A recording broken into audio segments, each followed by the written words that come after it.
ಮದ್ದೂರಿನಲ್ಲಿ ಗಣೇಶನ ಮೆರವಣಿಗೆ ಆರಂಭ ಆಗಿದೆ. ಮೆರವಣಿಗೆ ಸಾಗ್ತಾ ಇದೆ. ನೂರಾರು ಸಂಖ್ಯೆಯಲ್ಲಿ ಹಿಂದೂಗಳು ಕೂಡ ಮೆರವಣಿಗೆಯಲ್ಲಿ ಭಾಗಿಯಾಗಿದ್ದಾರೆ.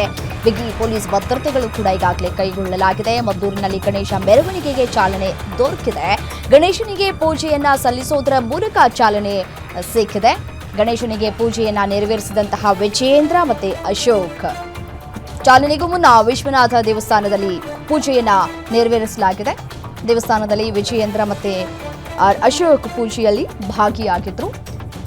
ಗಣೇಶ ಮೆರವಣಿಗೆಗೆ ಚಾಲನೆ ಸಿಕ್ಕಿದೆ. ಅದ್ದೂರಿಯಾಗಿ ಈ ಬಾರಿ ಮೆರವಣಿಗೆಯನ್ನ ಮಾಡಲಾಗ್ತಾ ಇದೆ. ಗಣೇಶನ ಮೂರ್ತಿಯನ್ನ ಈ ಬಾರಿ ಅತಿ ವಿಜೃಂಭಣೆಯಿಂದ ಮೆರವಣಿಗೆಯ ಮಾಡೋದರ ಮೂಲಕ ವಿಸರ್ಜನೆಯನ್ನ ಮಾಡೋದಕ್ಕೆ ತೆರಳುತ್ತಾ ಇದ್ದಾರೆ. ಈ ಬಾರಿ ಇಡೀ ಮಂಡ್ಯ ಮದ್ದೂರು ಭಾಗದ ಜನ ಸಿಕ್ಕಾಪಟ್ಟೆ ಖುಷಿಯಾಗಿದ್ದಾರೆ. ಅದ್ದೂರಿಯಾಗಿ ಮೆರವಣಿಗೆ ಸಾಗ್ತಾ ಇದೆ. ಇಡೀ ಊರಿಗೂರೇ ಈ ಮೆರವಣಿಗೆಯಲ್ಲಿ ಭಾಗಿಯಾಗ್ತಾ ಇದೆ.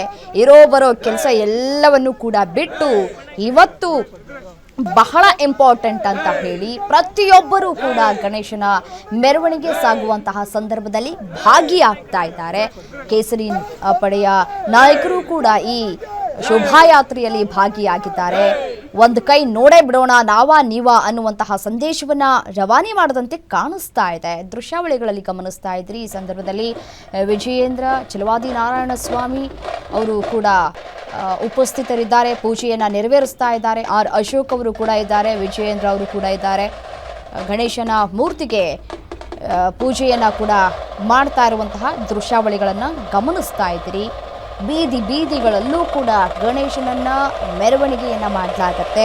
ಸೊ ಹಾಗಾಗಿ ಆ ನಿಟ್ಟಿನಲ್ಲಿ ಸಕಲ ರೀತಿಯಾದಂತಹ ಸಿದ್ಧತೆಗಳು ಈಗಾಗಲೇ ಆಗಿದೆ. ಮೆರವಣಿಗೆಯೂ ಕೂಡ ಆರಂಭ ಆಗಿದೆ. ಸಾಗ್ತಾ ಇದೆ ಮೆರವಣಿಗೆ.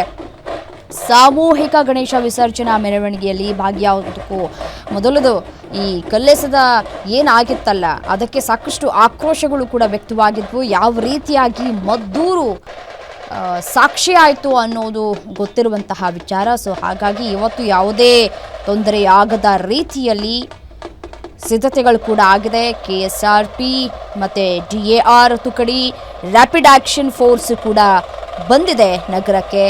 ಮೆರವಣಿಗೆಯಲ್ಲಿ ಅವರು ಕೂಡ ಸಾಗ್ತಾ ಇದ್ದಾರೆ. ಯಾವುದೇ ತೊಂದರೆಗಳು ಆಗದ ನಿಟ್ಟಿನಲ್ಲಿ ಸಾಗ್ತಾ ಇದೆ.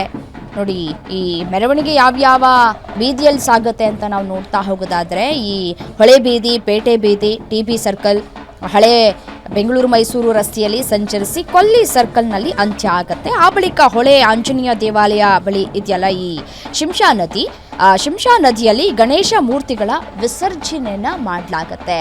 ದೃಶ್ಯಾವಳಿಗಳಲ್ಲಿ ಗಮನಿಸ್ತಾ ಇದ್ದೀರಿ. ಅಶೋಕ್ ಅವರು ಕೂಡ ಇದ್ದಾರೆ. ಯಾವ ರೀತಿಯಾಗಿ ಮೆರವಣಿಗೆಯಲ್ಲಿ ಭಾಗಿಯಾಗಿದ್ದಾರೆ ಅನ್ನೋದನ್ನು ಗಮನಿಸ್ತಾ ಇದ್ದೀರಿ.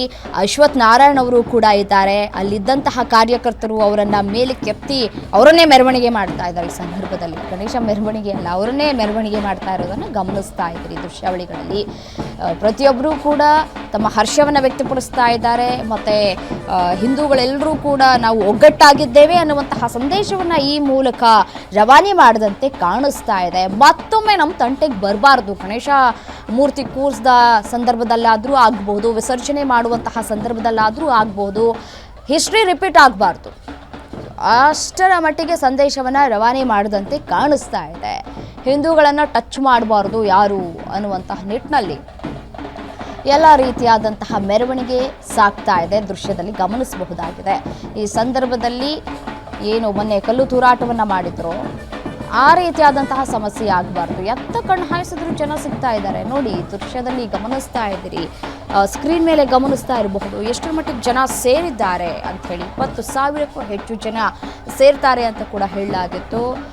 ಅಷ್ಟರ ಮಟ್ಟಿಗೆ ಜನ ಸೇರಿದ್ದಾರೆ. ಬರೀ ಆ ಭಾಗದ ಜನ ಅಲ್ಲ, ಬೇರೆ ಬೇರೆ ಹಳ್ಳಿಗಳಿಂದ ಕೂಡ ಜನ ಆಗಮಿಸ್ತಾ ಇದ್ದಾರೆ. ಮೈಸೂರಿನಿಂದಲೂ ಕೂಡ ಜನ ಆಗಮಿಸ್ತಾ ಇದ್ದಾರೆ. ಮಂಡ್ಯದ ಭಾಗದ ಜನರು ಕೂಡ ಆಗಮಿಸ್ತಾ ಇದ್ದಾರೆ. ಹಳ್ಳಿಯಲ್ಲೂ ಕೂಡ ಏನು ಈ ಗಣೇಶ ವಿಸರ್ಜನೆ ಕಾರ್ಯಕ್ರಮವನ್ನು ಅದ್ಧೂರಿಯಾಗಿ ಮಾಡಬೇಕು ಅಂತ ಹೇಳಿ ಅವರಿಗೆ ಎಷ್ಟು ಸಹಿಷ್ಣುತೆ ಇರುತ್ತೋ ಅಷ್ಟರ ಮಟ್ಟಿಗೆ ಮಾಡ್ತಾ ಇದ್ರು. ಬಟ್ ಆದರೆ ಈ ಬಾರಿ ಆಗಲ್ಲ. ಇದನ್ನ ನೆನಪಲ್ಲಿ ಇಟ್ಕೊಳ್ಬೇಕು ಪ್ರತಿಯೊಬ್ಬರು ಕೂಡ ಅನ್ನುವಂತಹ ಸಂದೇಶವನ್ನು ರವಾನೆ ಮಾಡದಂತೆ ಕಾಣಿಸ್ತಾ ಇದೆ. ಸರ್ಕಾರಕ್ಕೂ ಸೆಡ್ಡು ಹೊಡೆಯುವಂತಹ ಕೆಲಸಕ್ಕೆ BJP ಮುಂದಾಗಿದೆ.